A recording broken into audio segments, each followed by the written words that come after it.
અહંકાર છૂટે તો પરમાત્માનું જ્ઞાન થાય છે. તો અહંકારનો રોગ મનુષ્ય તને લાગ્યો છે, આમાં ભૂલ મનુષ્ય તારી છે. તું જ પરમાત્માથી અળગો થયો છે. પરમાત્મા તો તુંજથી દૂર નથી, આમ સાવ આમ નજીક છે, સાવ નજીકમાં નજીક. જો મનનો વિવાદ છોડીને સંત શરણમાં આવીશ તું, તો કહે અવતાર એક જ ક્ષણમાં આ પરમાત્માના દર્શનથી જીવન મુક્તિ પામીશ.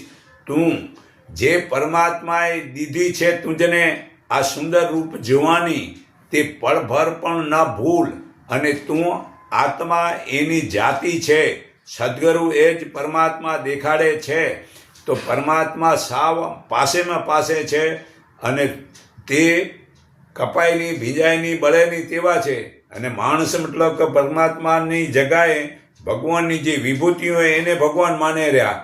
રામ, વિષ્ણુ, શંકર વગેરે ભગવાનની વિભૂતિઓ છે. ગીતા અધ્યાય 10-18 શ્લોકમાં અર્જુન કહેરત, ભગવાન તમારી વિભૂતિઓ છે મને કહો. તમારી વિભૂતિનો પાર નથી, પણ હું મુખ્ય મુખ્ય વિભૂતિ તને કહું છું. વિષ્ણુ મારી વિભૂતિ છે, રામ મારી વિભૂતિ છે, શંકર મારી વિભૂતિ છે. તો આ ખરેખર વિભૂતિઓને આપણે ભગવાન માનશું કે પછી કૃષ્ણને પણ મતલબ ભગવાન માનવાના નથી.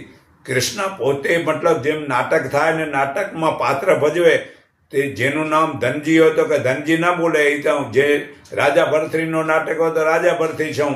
એવી રીતે ભગવાનનો પાત્ર ભજવે છે. કૃષ્ણ પણ ભગવાન નથી. એટલે તે ગીતાના 18મા અધ્યાયના 62મા શ્લોકમાં ચોખવટ કહે છે, હે અર્જુન, તું સર્વભાવથી તે પરમેશ્વરને શરણે જા, તેના વડે સનાતન મોક્ષપદની પ્રાપ્તિ થશે.